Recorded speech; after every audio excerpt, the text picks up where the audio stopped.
वडोदरा शहर गुजरात तथा देश और दुनिया में जहां J1 का वायरस सर ढा रहा है, ऐसे में वडोदरा शहर में H1N1 से पीड़ित यानी कि स्वाइन फ्लू से पीड़ित एक दर्दी की मौत होते हुए आरोग्य विभाग में चिंता का विषय बढ़ा है।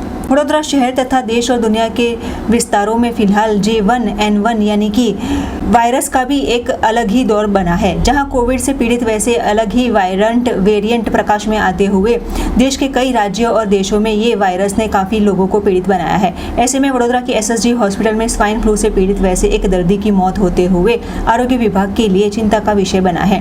कॉमोर्बिडिटी धारित वैसा दर्दी तुषार चंद्रकांत शाह 57 वर्षीय 31 दिसंबर के दिन देर रात स्वाइन फ्लू पॉजिटिव होते हुए उसे निजी हॉस्पिटल में भर्ती किया गया था। ऐसे में उसे बाद SSG हॉस्पिटल में भर्ती करवाने के बीच उन्हें वेंटिलेटर पर रखा गया। 7 दिनों से उन्हें कफ था और सांस लेने में भी परेशानी होते हुए उल्टी दस्त की भी शिकायत थी।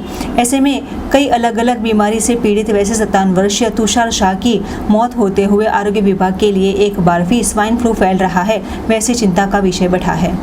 एक दर्दी अमारे ત્યાં દાખલ થયેલા હતા અને એને બીમારીમાં છે તે હોસ્કિન ડિઝીઝ, પછી હાઇપરટેન્શન, ડાયાબિટીસ મેલાઇટીસ અને જે હૃદયની બીમારી કહેવાય તો એ ઇસ્કેમિક હાર્ટ ડિઝીઝ એવી બધી બીમારી સાથે લેબોરેટરી H1N1B પોઝિટિવ દર્શાવતો રિપોર્ટ સાથે આવેલા અને 31 તારીખે એને દાખલ કરવામાં આવે છે અને પહેલી તારીખે એ 7:20 PM એક્સપાયર થયા છે।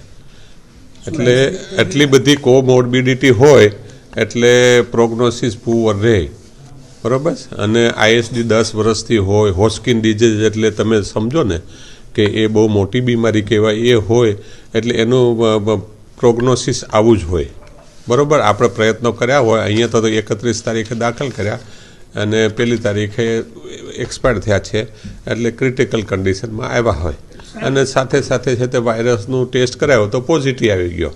ઉંમર તો 57 વર્ષ હતી।